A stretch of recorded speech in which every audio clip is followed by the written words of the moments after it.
wabarakatuh. Salam sejahtera bagi kita semua. Hai sahabat podcast Dwi Tunggal, kembali lagi dalam podcast Dwi Tunggal, pelajar bertanya, pelajar bijak. Bersama saya Habib Zaidun Aldafa dan saya Kirana Lesmana. Hingga 15 menit ke depan langsung dari studio podcast perguruan Dwi Tunggal Tanjung Morawa. Pada episode kali ini kita kedatangan tamu yang sangat spesial, yaitu kakak-kakak yang sudah lolos SNBP dan membanggakan nama perguruan Dwi Tunggal ini. Oke, langsung saja. Sebelum kita mulai pertanyaannya, boleh nggak Kak Bang perkenalkan diri masing-masing dari unit mana gitu? Oke, perkenalkan nama saya Timothy Brian Joseph. Saya dari unit SMA kelas 12. Perkenalkan nama saya Kesarani Lumban Gaul. Saya dari kelas 12 unit BM. Nama saya adalah Aurel dari 12 TKJ 1. Oke. Pertama, bisa ceritakan ya Bang sedikit perjuangan kakak-kakak abang-abang mempertahankan nilai rapor dari semester 1 sampai semester 5 gitu? Kalau dari saya pribadi sih, kalau dari semester 1 cara mempertahankannya yaitu ketika saya sudah mendapatkan juara 1 di kelas 10 semester 1, saya melihat ada potensi besar untuk mendapatkan kota eligible yang akan didapatkan di kelas 12 nanti. Nah, maka dari itu saya akan mencoba untuk konsisten dari semester 1 hingga ke semester 5, mencoba untuk mendapatkan kota eligible untuk melanjutkan tingkat karir saya di kuliah nanti. Oke, kalau Kak Aisyah sama Kak Aurel gimana? Kalau dari saya pribadi, waktu kelas 10 nih belum ada untuk niatan mau kuliah, jadi ngejarnya biasa-biasa aja. Pas sudah kelas 11, barulah terbentuk rasa ingin kuliah. Jadi di situ mempertimbangkan juga, di situ PKL, di situ juga ngejar waktu belajar. Jadi ngejarnya itu dari kelas 11 sampai kelas 12. Jadi di situ waktu PKL, waktu istirahat, belajar, di situ digabung semuanya. Aurel gimana? Saya sama kayak Kesha juga dari kelas 10. Sebenarnya belum terlalu ini sama nilai, tapi pas udah siap PKL ini jadi mau fokus karena mau ngejar nilai yang untuk SNBP ini. SNBP. Kak Aisyah tadi kan kelas 10 katanya belum niat mau kuliah kan? Kenapa tiba-tiba mau niat kuliah gitu? Salah satunya baru didukung oleh orang tua. Oke. Apa mata pelajaran yang paling menantang buat kakak-kakak dan abang-abang selama di SMA atau SMK ini? Kalau saya pribadi itu akuntansi sih sama mayop. Akuntansi, kalau kakak, abangnya? Kalau dari saya mata pelajaran kimia dan fisika. Fisika. Ya. Kalau saya kayak tentang jaringan gitu, kayak susah gampang lah. Susah gampang ya. Oke, pertanyaannya, bagaimana cara kakak dan abang menyeimbangkan antara waktu belajar dan waktu istirahat? Bang Antoni gimana? Kalau dari saya pribadi, untuk menyeimbangkan waktu pembelajaran serta waktu istirahat itu dengan cara setidaknya menulis jadwal untuk belajar. Jadi kita membagi waktu, seperti contohnya satu hari kita mau belajar berapa jam di luar dari waktu sekolah. Contohnya kita pulang sekolah, kita ambil waktu buat tidur siang, nanti di malam kita belajar buat mengerjakan PR. Menurut Kak Kesha gimana? Kalau dari saya pribadi, untuk di hari sekolah membagi waktunya, setelah pulang sekolah beristirahat, baru mengerjakan pekerjaan rumah, bermain HP sebentar, lalu lanjut dengan belajar dengan batasan waktu jam 10. Kalau Aurel? Sama sih. Sama ya. Oke. Seberapa awal sebenarnya kalian mulai riset tentang jurusan atau kampus impian? Mulai dari ini? Antoni. Kalau dari saya pribadi, untuk meriset tentang jurusan saya, yaitu jurusan musik, kebetulan karena saya suka musik, jadi yang saya utamakan itu mengambil jurusan musik. Karena saya melihat potensi dalam diri saya, bahwasannya saya bisa lulus dalam kuliah di permusikan nanti. Kalau dari saya pribadi, saya lebih menyukai bidang ekonomi karena jurusan saya juga termasuk ya kan, juga pekerjaannya lebih luas. Kalau saya sebenarnya kayak kurang paham dalam ngapain komputer apa, tapi kalau dalam milih jurusannya harus konsistensi. Bang Antoni, tadi kan abang bilang kan abang mau masuk kampus impian itu kampus musik ya? Universitas musik. Apa alat musik yang udah abang kuasai? Oh, kalau dari saya pribadi, untuk alat musik saya bisa menguasai 4, yaitu Sempat. gitar, Gitar. keyboard, drum, sama bass. Tebas. Cuman lebih mahir dalam bergitar. Gitar. Apa strategi khusus kalian dalam menata urusan pilihan program studi di SNBP kemarin? Dari saya. Iya. Kalau dari saya pribadi, untuk menata urusan atau jurusan dalam SNBP kemarin saya ngambil ada 2 jurusan kuliah, yaitu musik dan matematika. Kenapa saya ambil pilihan pertama itu musik? Karena saya melihat di diri saya ini ada berpotensi untuk meningkatkan skill bermain musik. Makanya sebab itu saya pede buat ambil kuliah permusikan di pilihan pertama. Sedangkan cadangan saya yaitu matematika di pilihan kedua. Ini kedua ya. Kalau di saya pribadi, pilihan pertama itu ekonomi dan pilihan kedua akuntansi. Kenapa saya lebih memilih ekonomi? Karena jawaban yang pertama tadi, saya lebih suka ekonomi daripada akuntansi, dan juga ekonomi ruang lingkup kerjanya nanti setelah lulus lebih luas. Kan kalau akuntansi udah dipelajari lah dari SMK gitu. Kalau Laura? Lupa sabar. Bilang aja pertanyaan saya mau itu ya ambil Pilihan 2 itu. enggak mau ngambil itu pilihan pertama. Iya. Seni ya? Pasnya aku. Nah, iya. Lanjut. Tadi. Kalau Action. 3, 2, 1. Kalau Laura? Pertama saya milih jurusan seni, tapi karena saya sekarang ini jurusan komputer, lebih baik meneruskan jurusan ini karena kan dunia kerja kan udah sekarang memakai teknologi yang canggih. Makanya saya ini meneruskan jurusan saya. Selain nilai rapot, prestasi atau sertifikat, apa saja sih menurut kalian yang paling menjual di portofolio? Kalau bagi saya waktu olimpiade di sekolah tuh juga Menjual. iya. Bagaimana sih cara kalian tetap aktif dalam berorganisasi tanpa mengorbankan nilai akademik? Coba dari Bang Timothy dulu.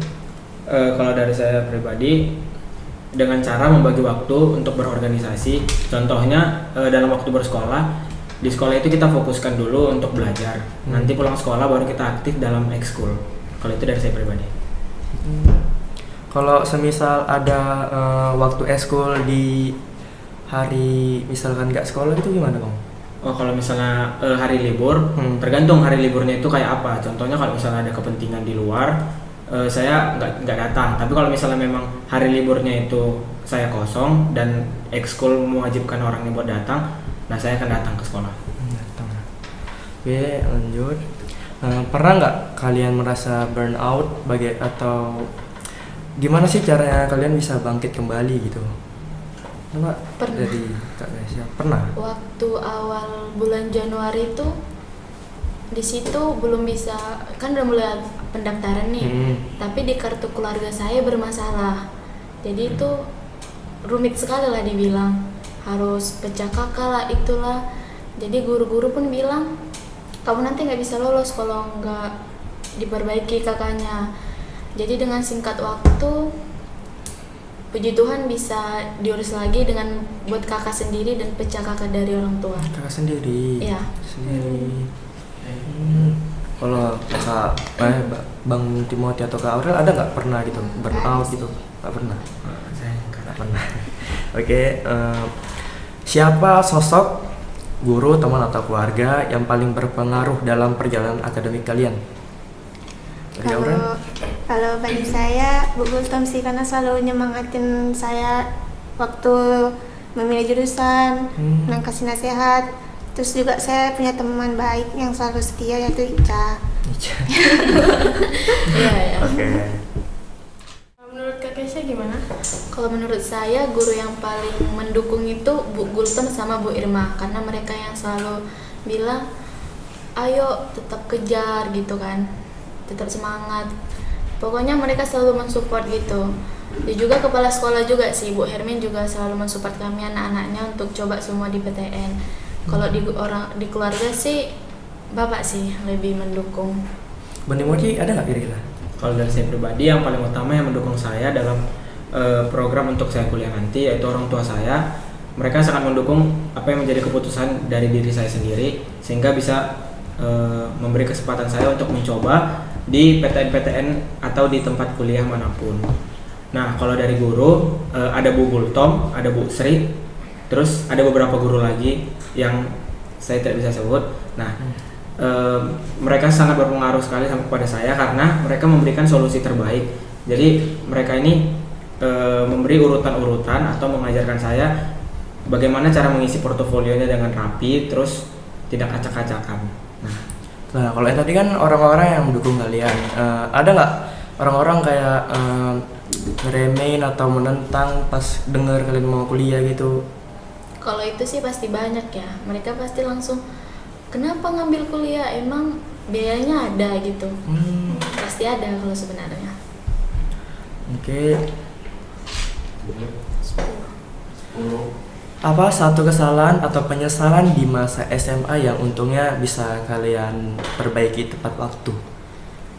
Kalau menurut saya pribadi, waktu kelas 10 tuh saya terlalu banyak bermain-main. Jadi nilai saya sempat turun. Jadi untungnya udah didukung kembali pas kelas 11 sampai kelas 12 kembali untuk belajar lebih giat untuk naik nilainya. Kalau Bang Timothy atau Kak Aurel ada nggak? Nggak ada sih. Nggak ada. Bang Timothy kan ada juga. Oke. Baik sahabat Dwi Tunggal, kita akan gali lebih jauh seputar perjuangan kakak ini mendapatkan SNBP yang sangat-sangat spektakuler. Jangan kemana-mana, tetap bersama saya Habib dan Saya Kira Rasma. dalam podcast Dwi Tunggal, pelajar bertanya, pelajar bicara.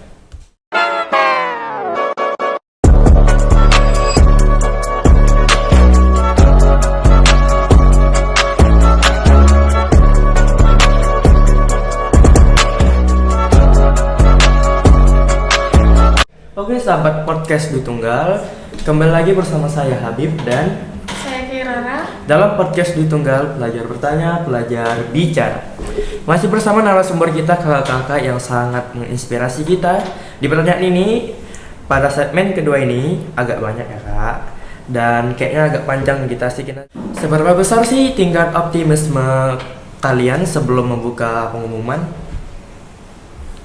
Dari kak siapa? Kak Aurel atau Bang Timothy? Tingkat optimis saya itu sangat tinggi karena di bidang permusikan saya cukup mahir dalam hal bergitar. Dan yang pastinya di bidang musik itu biasanya orang-orang tuh sedikit yang mau masuk ke situ, banyaknya ngejar-ngejar prodi yang lain. Nah, kenapa saya bisa sangat pede atau optimis saya itu sangat tinggi? Karena saya melihat ada potensi besar dalam diri saya, dan semakin berjalannya waktu saya melihat bahwa universitas yang saya masuki ini masuk peringkat 2 jumlah orang yang banyak mendaftar. Nah, jumlahnya itu tembus 53.000 orang yang membuat saya rasa optimis saya itu berkurang. Nah, semakin berjalannya waktu saya mencoba untuk berdoa dan puji Tuhan saya lolos. Bang, kalau boleh tahu dari universitas mana bang namanya tadi? Kalau saya diterima di kampus Universitas Negeri Surabaya, atau yang biasa dipanggil dengan UNESA, jurusan musik sarjana 1. Keren berarti bang. Kalau Kak Kaisyanya sama Kak Aurel gimana? Yang tadi, seberapa besar tingkat optimisme kalian terhadap sebelum membuka pengumuman? Kalau saya sih dari awal juga kayak udah nggak yakin gitu kan, karena kan Unimed nih, terus nilai saya juga nggak terlalu bagus gitu. Saya pikirnya pasti nggak diterima gitu kan, karena dari kakak-kakak kelas yang dulu cuman sedikit yang diterima. Jadi udah pasrah gitu, bilang juga sama orang tua kalau nggak lolos gimana, harus cari yang lain, udah percaya aja kayak gitu. Pas udah dibuka ternyata ya gitu. Kak Aurel? Kalau saya pertama kayak nggak berharap kali sih, karena kan banyak teman-teman juga milih jurusan yang sama. Jadi ya berdoa aja terus pas udah kebuka nggak nyangka tiba-tiba bisa lolos gitu. Kayak kaget gitu. Iya, betul. Tadi lupa nanya, Kak Kesha sama Kak Aurelia keterima di kampus mana? Kalau kami berdua dari Universitas Unimed. Negeri Unimed. Sama. Universitas Unimed. Negeri. Tapi saya jurusan ekonomi. Saya jurusan informatika. Menjadi jurusan. Ya. Apa hal terakhir yang kalian lakukan tepat sebelum mengklik tombol lihat hasil? Hasil SNBP. Yang pastinya berdoa ya kan. Berdoa. Ya. Kalau saya pribadi juga berdoa. Kalau dari saya pribadi pada hari pengumuman saya mencoba untuk puasa pada hari itu dan puasa. Keren. setelah untuk membuka hasil pengumuman di situ saya mulai berdoa dan ternyata lolos. Bagaimana perasaan pertama kalian melihat latar pengumuman berwarna biru? Oh iya, gimana reaksi kalian pas kalian pencet itu tiba-tiba kalian diterima gitu? Gimana Kalau reaksinya? saya pribadi kaget plus sedih gitu, kayak nggak nyangka ini beneran apa nge-lag dikeluarkan lagi.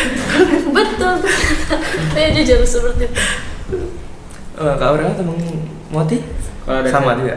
Kalau dari saya pribadi, awalnya kan saya mulai nggak yakin karena pendaftaran kan memang banyak. Jadi di situ Oke. pas saya buka ternyata berwarna biru, saya nangis di situ pertama. Nangis? Karena nggak nyangka bisa lolos ke universitas itu. Terharu itu. Orang pertama yang kamu peluk atau kamu beritahu kabar bahagia ini? Menurut Kak Kesha? Kalau saya pribadi, saya bukanya itu di tengah jalan sih. Tengah jalan. Iya. Saya kaget kan, ini bener atau enggak? Jadi ternyata beneran. Saya peluk di situ guru saya nangis. Habis itu saya telepon orang tua saya bahwa saya bisa lolos gitu kan. Orang tua saya juga ikut nangis di telepon itu. Kak Timothy? Kalau dari saya seperti yang saya bilang tadi, setelah saya kegirangan, saya nangis karena terharu bisa lolos di situ. Kak Aurel? Kalau saya langsung peluk dari dampingi guru semalam itu di sini di sekolah. Saya peluk teman-teman saya juga. Apa reaksi orang tua kalian saat tahu kalian sudah mengamankan satu kursi di PTN? Kalau orang tua saya pertama dia langsung nangis sih sebenarnya. Nangis terus terharu. Itu beneran katanya.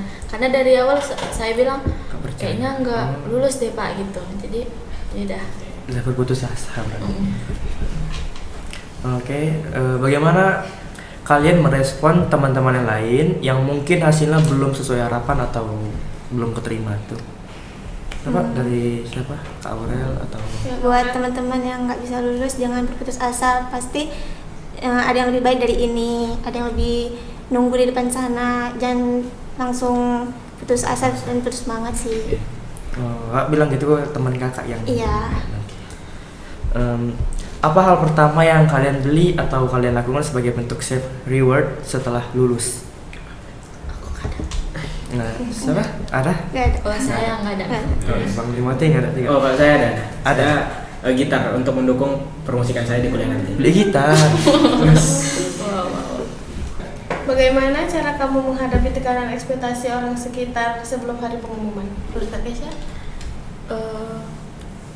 Orang-orang pasti mikirnya pasti nggak lolos nih kan, apalagi kan di kampus itu.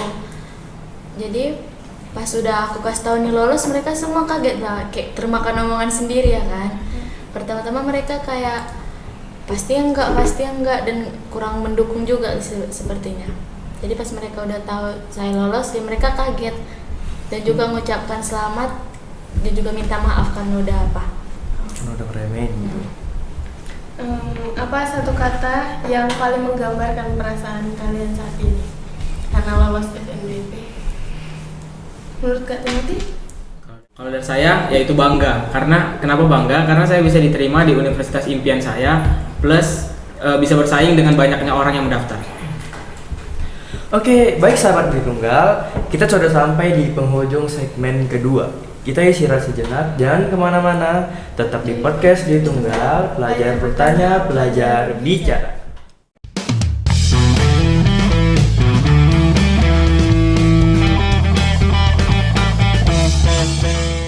Hai sahabat Dwi Tunggal, masih bersama saya Kira Lesmana. Dan saya Habib Zaidan Aldafa.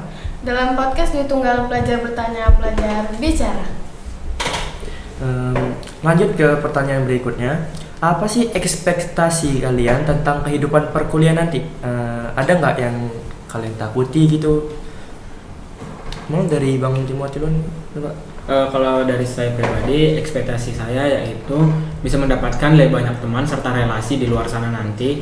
Kalau untuk ketakutan sih mungkin takut dimusuhin aja sih. Takut dimusuhin? Karena pengennya punya banyak teman. Iya. Oh, Gitu. di kampus Surabaya Bang? Iya. Sana. Kalau Kak Raisya ada nggak? Kalau ekspektasi saya nanti pengennya dapat pengalaman yang lebih luas, lebih dari kayak belajar di sekolah ya kan. Relasi gitu. Iya.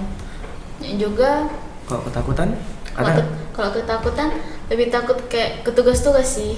Tugas-tugas Katanya ya. kalau di perkuliahan itu lebih banyak tugas apa. Kak Aurel Sama gimana? sih deh, Kak Desya. Sama. Iya. Oke. Sudah ada nggak rencana ingin ikut organisasi atau komunitas apa nanti di kampus gitu? Kalau dari saya pribadi sih ingin mengikuti ekstrakurikuler yang ada di luar, yaitu futsal, ingin mengembangkan skill-skill lagi aja sih. Skill-skill selain musik lain. Jauh ya dari musik olahraga. Bagaimana cara kalian untuk mempersiapkan diri untuk transisi dari siswa menjadi mahasiswa? Dari Kak Timothy ada? Kalau dari saya pribadi sih ingin membisikkan kepada diri saya itu untuk jangan bermalas-malasan atau membuang-buang banyak waktu di waktu masa sekolah nanti, karena semakin banyak waktu yang kita buang itu akan semakin banyak juga hal-hal yang penting yang kita lewatkan. Keren lihat kata-katanya. Kak Raisya gimana?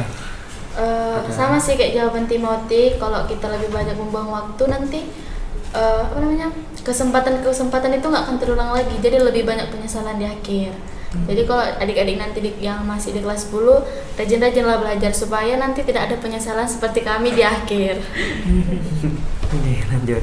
Apa tips paling ampuh untuk adik kelas, terutama kayak aku masih kelas 10 yang ingin mengincar jalur SNBP tahun depan, enggak tahun depan, 2 tahun lagi. Kalau menurut saya pribadi, banyak-banyak belajar dari sekarang, pelajari skill apa yang kamu punya, perdalam skillnya, ikuti olimpiade, karena nanti pas udah mau pendaftaran, sertifikatnya itu dibutuhkan, sangat dibutuhkan sebenarnya. Nanti kalau udah mau masa-masa TKA, diperbanyak belajar lah pokoknya, karena itu sangat penting. Oke, lanjut. Seberapa penting menurut kalian menjaga kesehatan mental selama mengejar ambisi akademik? Bang Timothy ada? Kalau dari saya pribadi sih jarak antara sekolah dan perkuliahan itu kan beda. Jadi mental yang harus disiapkan itu sangat jauh berbeda dari SMA ke perkuliahan. Nah, di perkuliahan nanti bukan seperti di SMA atau di sekolah-sekolah bahwasannya guru itu masuk sesuai dengan jadwalnya. Tapi kalau misalnya di kuliah nanti kita sendirilah yang mengejar dosen itu untuk mendapatkan sebuah ilmu atau nilai-nilai nanti. Dari Kak Kesya. Sama sih seperti kata Timothy, Penting mentalnya harus lebih kuatkan lagi. Penting berarti. Kak Aurel juga sama? Sama. Di masa depan, kalian ingin dikenal sebagai sosok yang seperti apa di program studi baru kalian? Dari Kak Aurel mungkin bisa. Dikenal sebagai orang yang ahli dalam komputer. Nah, yang lain Kak Kesya, Bang Timothy? Kalau dari saya pribadi, yang pasti ingin dikenal sebagai pemusik terkenal. Terkenal. Ya, oke. Kak Kesya juga apa? Dan Ada? semoga di tahun-tahun berikutnya saya bisa mengikuti jejak Pak Purbayam sebagai Menteri Keuangan Indonesia. Amin. Ada nggak pesan kalian untuk teman-teman seperjuangan yang masih harus berjuang lewat jalur UTBK atau SNBT? Ada. Buat teman-teman saya yang belum lulus SNBP, jangan berkecil hati, tetap semangat karena setiap manusia itu udah mempunyai porsi masing-masing. Mungkin nggak di SNBP tapi nanti di SNBT, Tuhan pasti ngasih jalan yang terbaik nantinya. Tetap semangat belajarnya, oke? Kak Aurel? Sama. Ada kata? Sama. Iya. Ada. Kalau dari saya pribadi sih rajin-rajin belajar, terus apalagi di UTBK itu susah ngejar skornya kalau misalnya kita mau masuk di universitas impian kita. Nah, salah satu kata-kata yang ingin saya ucapkan adalah terus kejar mimpi kalian, karena nggak semuanya hal yang kalian sedihkan pada masa pengumuman SNBP kemarin, itu jalan kalian karena semuanya itu udah diatur sama yang di atas. Oke lah sahabat Dwi Tunggal, sampailah kita pada akhir bincang santai kali ini. Terima kasih untuk kakak-kakak karena sudah meluangkan waktu dan berbagi cerita tentang prestasi yang sangat membanggakan ya. Dan kakak-kakak, aku punya ini nih. Semoga kakak-kakak bila sudah lulus tidak lupa dengan sekolah kita ya. Perguruan Iya. tinggal. Dan doakan terus sekolah kita semakin sukses, semakin berprestasi ke depannya. Oke sahabat Dita, saya Habib Jenderal Aldafa. Dan saya Kira Rasmana. Kami pamit undur diri. Sampai jumpa pada podcast berikutnya ini.